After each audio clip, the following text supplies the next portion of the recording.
comme l'a rappelé Joseph, bientôt c'est la remise à l'heure, l'heure d'été, et tout ça c'est basé sur la lumière. Parce qu'on estime pour des réseaux économiques, parfois, bon. Mais il n'y a pas que ça. Je pense que le sujet de la lumière, c'est un sujet qu'on peut examiner, étudier de différentes manières, parce que la Bible en parle de la lumière, pas du décalage horaire, parce que ça n'existait pas encore. Mais là, le sujet de la lumière, c'est un sujet qui est intéressant. Et je ne crois pas que c'était un hasard, lorsque Giovanni a lu tout à l'heure en Éphésiens chapitre 5, il a cité deux ou trois fois le mot lumière. Je ne sais pas si vous avez prêté attention. En Éphésiens chapitre 5, par exemple, il a dit au lit, au verset 8, en parlant pour les chrétiens, en fait. Autrefois, vous étiez lumière, et maintenant vous êtes, autrefois vous étiez ténèbres, et maintenant vous êtes lumière, dans le Seigneur. Donc marchez comme des enfants de lumière. Il prend cette image de la lumière pour cette chose positive qui éclaire pour marcher dans les voies du Seigneur. Et la lumière, c'est quelque chose d'important. On parlait tout à l'heure de calcium, de douleur dans les coudes et tout ça, parce qu'on a besoin de vitamine D. C'est basé sur la lumière d'une manière physique.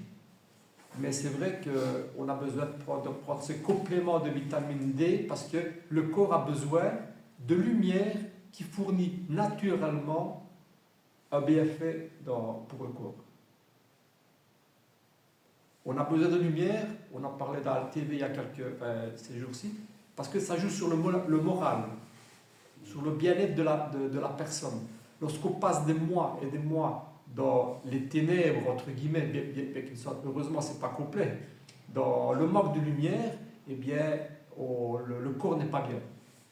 On a besoin de retrouver la lumière, et moi ça m'a fait du bien.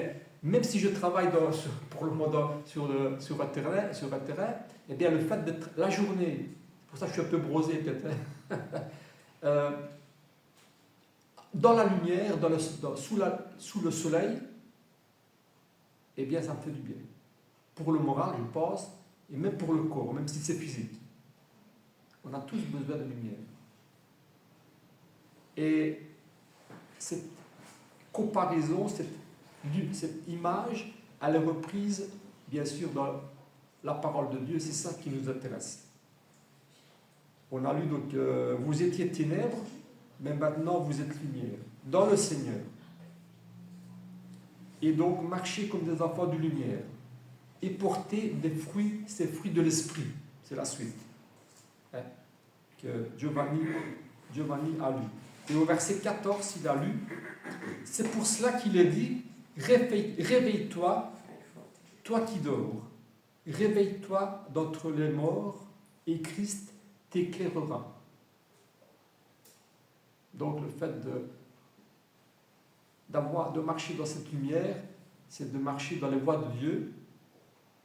Et lorsqu'on ne fait pas ça, eh bien on dort spirituellement. On n'est pas vivant. On n'est pas éveillé spirituellement. C'est ça, marcher dans les ténèbres. On n'est pas vivant, on pourrait dire, en tout cas, on n'est pas éveillé spirituellement. On n'est pas éclairé, on ne se laisse pas éclairer, on empêche la lumière de nous pénétrer, je dirais, pour marcher dans les voies de Dieu. Ça, c'est une belle image que la Bible utilise pour illustrer cette idée-là.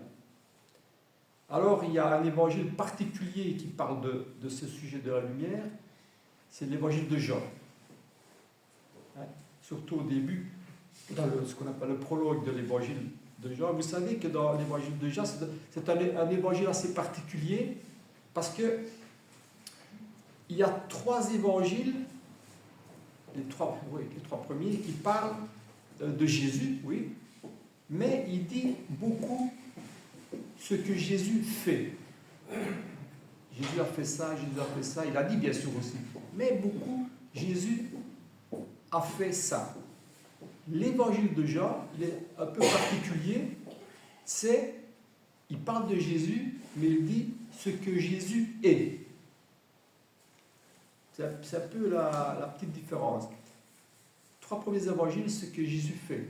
Et l'évangile de Jean, ce que Jésus est. Et vous voyez à quoi je veux en venir, hein, Jésus. Il est notre lumière. Et il parle, une grande partie des chapitres, en fait il y a 7 chapitres et demi qui parlent d'entretien, de dialogue, d'entretien particulier entre Jésus et des personnes.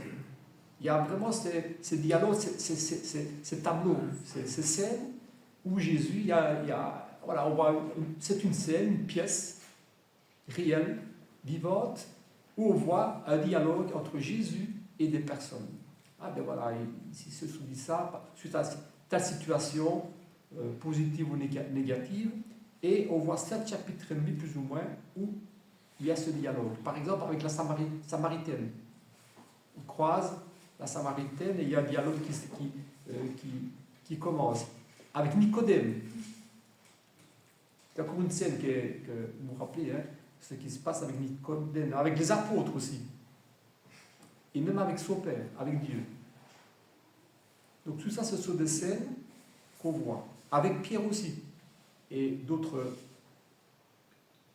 situations encore. Et c'est aussi l'évangile d'amour. Il est écrit par ce disciple de Jésus qu'il aimait. C'est aussi bien ça. Le disciple que Jésus aimait. Il s'agit de Jean ici.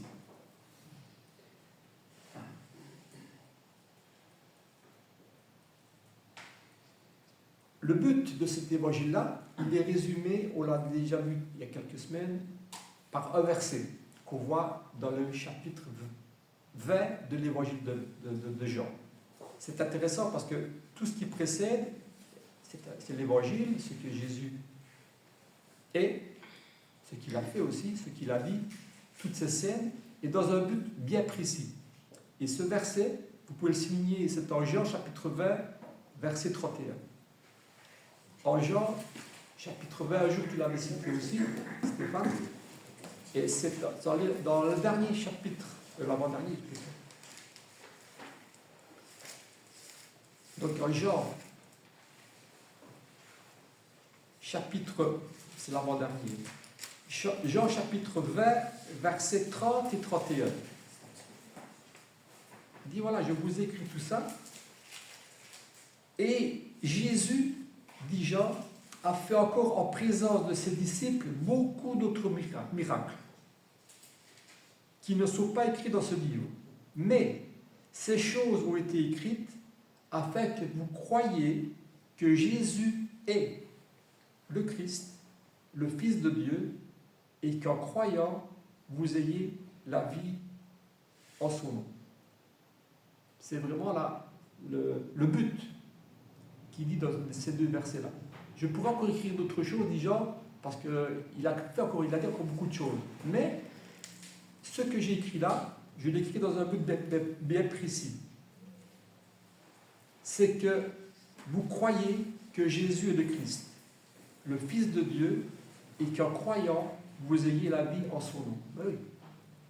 Et même les autres évangiles, et même les épîtres, et même toute la parole a été écrite dans ce but-là.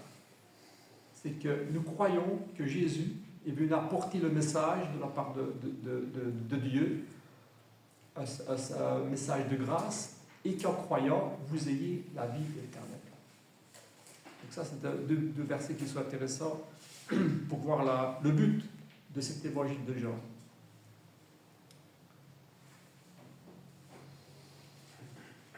Et Jésus, justement, présente ce Christ, le Fils de Dieu, comme la parole. Et ça, on peut voir dans le prologue. Et il présente Jésus comme la parole, comme la lumière de Dieu, par laquelle le croyant parvient à connaître le message que Dieu veut faire connaître à la créature, à l'homme et à la femme. parviennent à la connaissance. Dieu veut que tous les hommes parviennent à la connaissance afin qu'ils soient sauvés. Parviennent à la connaissance de Dieu, à la connaissance, pas à une connaissance, à sa volonté, à la vérité. Parviennent à la communion avec Dieu. Comment? Par son Fils. C'est ça la Bible. Parviennent à la connaissance, à la communion, à se relier à Dieu et à sa grâce par son Fils, et seulement par lui. C'est par Christ seul que nous avons la vie. Par lui seul, nous dit la parole. Que Dieu aussi a choisi de communiquer avec l'homme. C'est ce qu'il dit aussi. Il n'y a pas un deuxième moyen de connaître Dieu si ce n'est par son Fils. Parce que, tout simplement, Dieu a choisi ce moyen-là. Et quoi que dise l'homme, quoi que veuille l'homme, eh bien, c'est un échec. Si jamais on ne choisit pas le moyen que Dieu a choisi. Ou alors c'est un faux. Et c'est ça l'évangile aussi. Il dit, voici la vérité, voici la lumière, et voici les ténèbres, voici les faux docteurs, comme on voit dans Timothée, voici toutes ces divisions, tous ces fausses routes, pardon, etc., etc. Dieu communique par Dieu par son Fils et par lui seul, et par l'Esprit qu'il nous a donné. Celui-ci est mon Fils bien-aimé, en qui j'ai mis toute mon affection. Vous savez ça, sur la montagne. Écoutez-le. Et il n'a jamais dit ça pour une autre personne. Malheureusement, l'homme a parfois inventé des faux intermédiaires entre l'homme et Dieu. Et tout ça, ce sont des faux docteurs.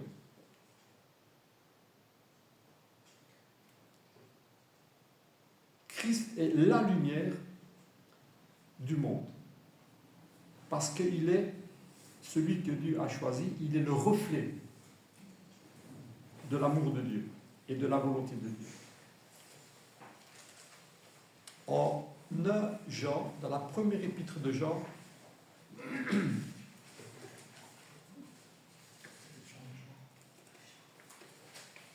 première épître de Jean,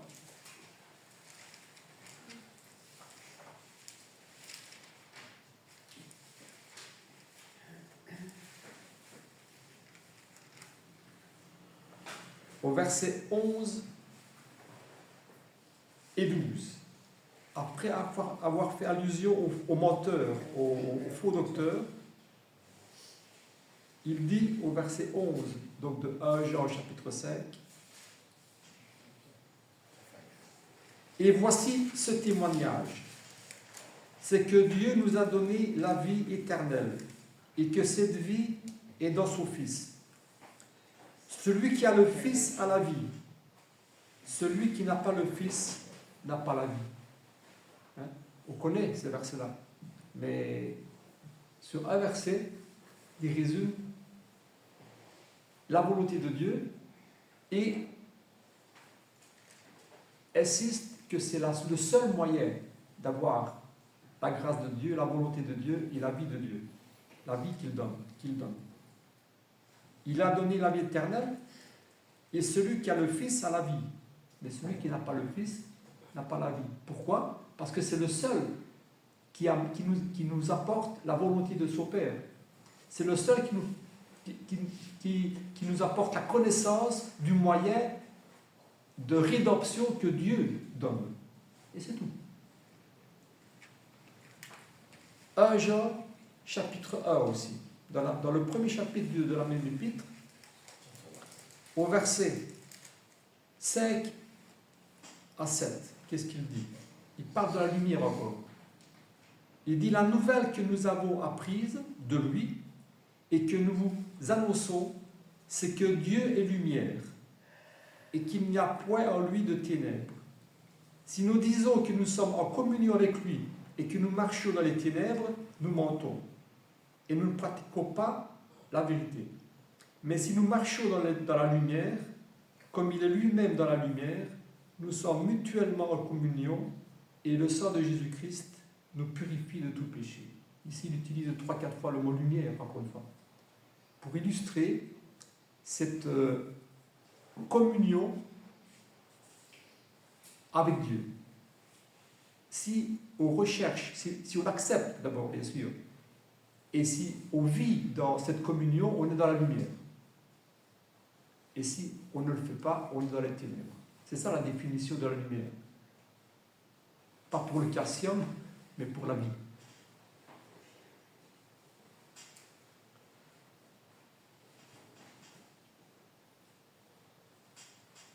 On va revenir sur quelques versets de cet évangile de Jean. Premier chapitre, bien sûr. On ne peut pas ignorer ce que Jean dit par rapport à cette notion de lumière. Jean chapitre 1.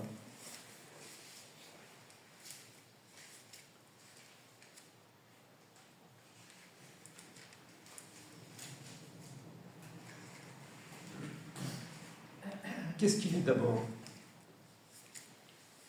Au commencement était la parole, et la parole était avec Dieu, et la parole était Dieu. Elle était au commencement avec Dieu. Toutes choses ont été faites par elle, et rien n'a été fait sans elle. Et elle était la lumière, et elle était la vie, et la vie était la lumière des hommes. La lumière, lui, dans les ténèbres, et les ténèbres ne l'ont pas reçu. C'est 3-4 versets qui résument cette volonté de Dieu d'envoyer et de donner cette lumière et cette vie finalement, et malheureusement, ce grand refus, on va dire, des hommes d'être éclairés par cette lumière, de recevoir cette lumière, et de choisir plutôt les ténèbres.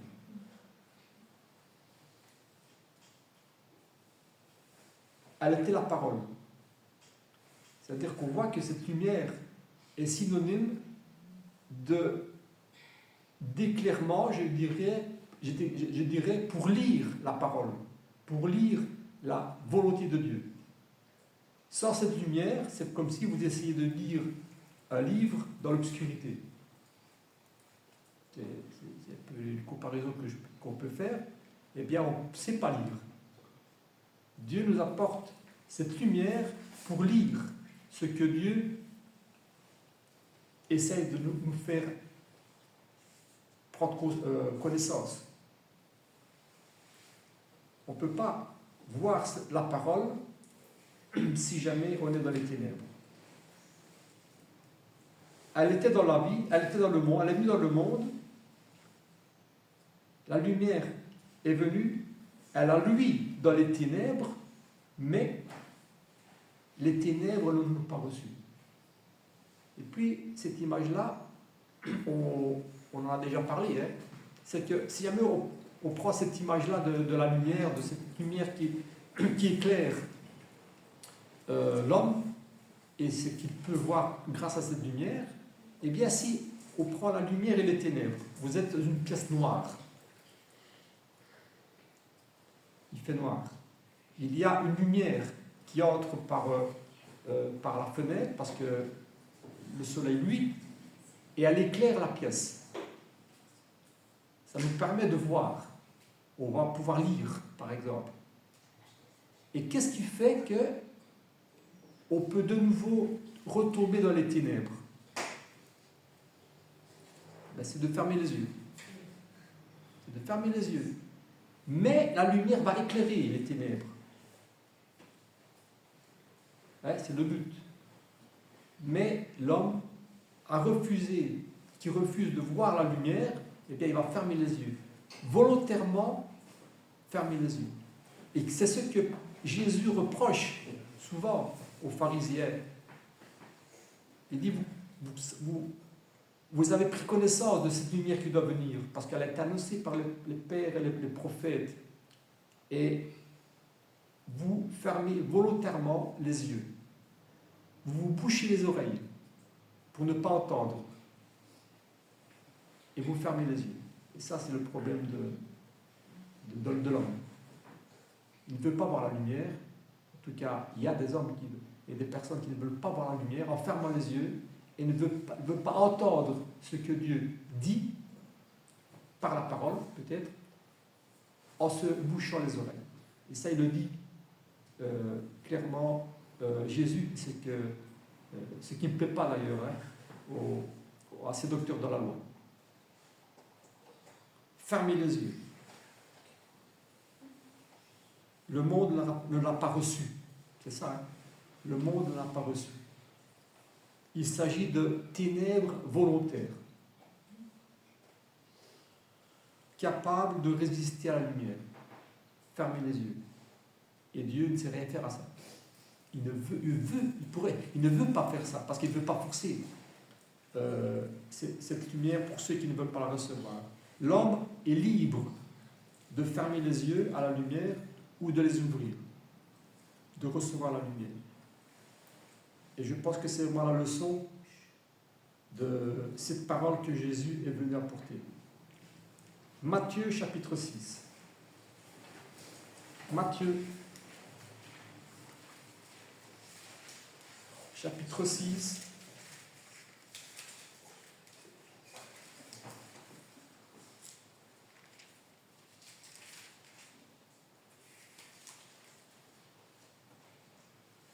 Je vais lire les versets 22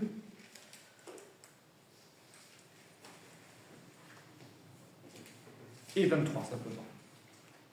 Matthieu, chapitre 6, versets 22 à 23. Il y a ce beau sermon, ce sermon magnifique qu'il fait sur la montagne, avec plein d'enseignements qui méritent chaque fois une étude et une réflexion. Et au verset 22 et 23, il dit « L'œil est la lampe du corps. Si ton œil est en mauvais état, tout ton corps sera éclairé. » Pardon, je répète. « Si ton œil est en bon état, tout ton corps sera éclairé. Mais si ton œil est en mauvais état, tout ton corps sera dans les ténèbres. Si donc la lumière qui est en toi est ténèbres, combien seront grandes ces ténèbres ?» C'est ça, parfois on a difficile à comprendre cette image-là. Hein.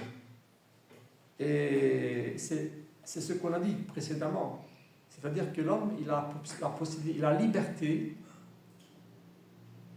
de recevoir, d'accepter cette lumière ou de la refuser. Et ici, l'image qui dit l'œil est la lampe du corps. C'est vrai que c'est l'œil qui reçoit la lumière d'abord. Hein. On ferme les yeux. Et l'œil, s'il est en bon état, il reçoit la lumière. Et l'œil, il est donc la lampe du corps. Si ton œil est en mauvais état, tout ton corps sera éclairé. Et si ton œil... si ton œil est en bon état, tout ton corps sera éclairé. Mais si ton œil est en mauvais état, tout ton corps sera dans les ténèbres.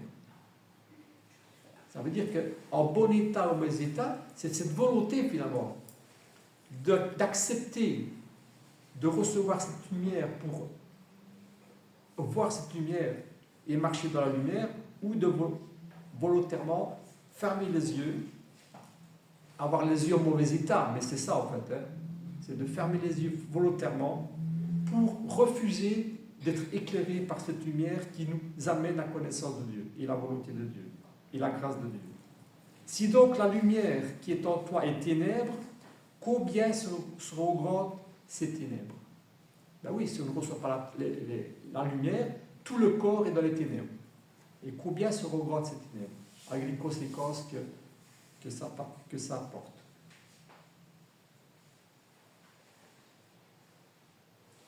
Et je me dis parfois que le verset qui suit, lorsqu'il parle de Mammon et de Dieu, hein, et il dit, c'est quoi le lien? Il n'y en a pas. Mais je me dis que finalement, lorsqu'il dit après, au verset 24, nul ne peut servir deux maîtres, car s'il haïra l'un ou aimera l'autre, ou il s'attachera à l'un et méprisera l'autre.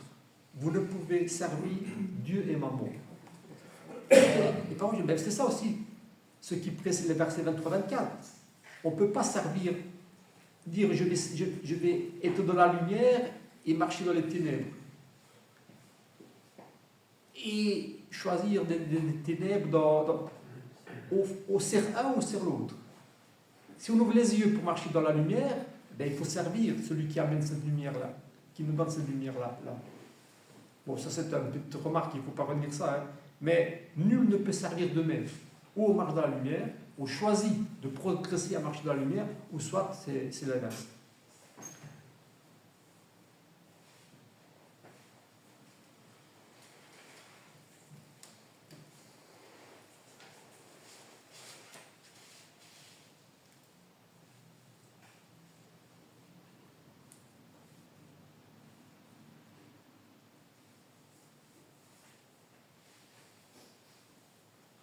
Peut-être un parallèle qu'on peut faire aussi avec ce choix-là, c'est que, après avoir raconté finalement la parabole du semeur en Matthieu, eh bien, cette parabole illustre aussi les différentes réceptions que l'homme a par rapport à cette parole. On pourrait dire la lumière, parce que finalement c'est un peu la même chose. Hein. L'homme, il reçoit ou pas cette lumière ou cette parole. Et c'est ça la parole aussi du semeur. Hein. C'est le terreau, la terre qui reçoit la semence, qui reçoit la lumière. On est disposé ou pas à la recevoir. Par rapport à la qualité de notre cœur, finalement. Hein. Et cette parole ou cette lumière que Dieu veut nous donner. Et Jésus, il dit aussi quelque chose d'intéressant en Matthieu chapitre 13. En Matthieu chapitre 13, au verset 14 à 16, Matthieu chapitre 13, verset 14, parce qu'on sait que Jésus donne l'explication de cette parabole-là. Et il dit au verset 14, il dit, et pour eux s'accomplit cette prophétie d'Ésaïe. C'est un peu ce qu'on disait tout à l'heure. Vous entendrez de vos oreilles et vous ne comprendrez pas. Vous regarderez de vos yeux et vous ne verrez pas. Car le cœur de ce peuple est devenu insensible, ils ont endurci leurs oreilles et ils ont fermé leurs yeux, de peur qu'ils ne voient de leurs yeux et qu'ils n'entendent de leurs oreilles, qu'ils ne comprennent de leur cœur, qu'ils ne se convertissent et que je ne les guérisse. C'est assez étonnant, ça, hein, assez contradictoire, je veux dire, par rapport à la volonté de l'homme. Ben oui, parfois, comme on l'a dit tout à l'heure, l'homme volontairement refuse, ferme les yeux face à cette lumière, le cœur s'endurcit, il devient même insensible. Donc, parfois, lorsqu'on persiste dans un certain comportement, eh bien, ça devient automatique. Au départ, on est sensible parce qu'il faut. On dit, bon, je vais fermer les yeux, c'est peut-être pas bien, etc. Mais après, ça devient normal. On devient insensible. On ne ressent plus la situation ou le problème. Parce que le cœur de l'homme est devenu insensible. Ils ont endurci leurs oreilles. Ils ont fermé les yeux. De peur de recevoir cette lumière et que Dieu ne les quitte. Ça peut devenir même une peur. On a peur de la grâce de Dieu. On a peur de celui que Dieu a envoyé pour nous sauver. On peut arriver à ce point-là, lorsqu'on persiste à marcher contre la volonté de Dieu.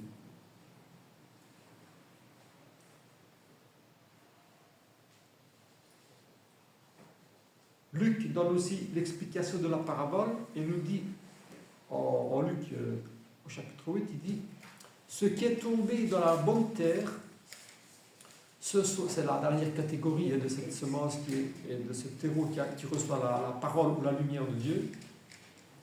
Ce qui est tombé dans la bonne terre, ce sont ceux qui ont entendu la parole avec un cœur honnête et bon. Ils la retiennent, ils portent du fruit avec persévérance.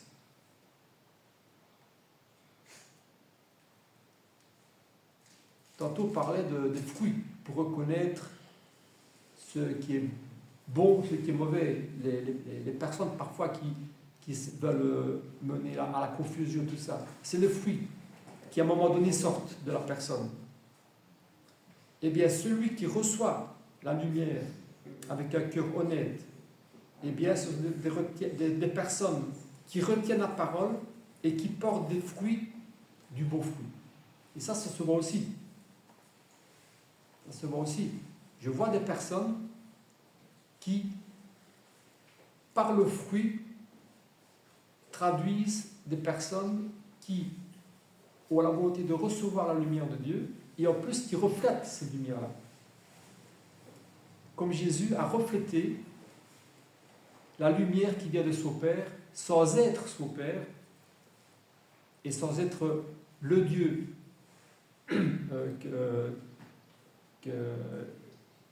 qui le distingue de lui-même étant le Fils de Dieu.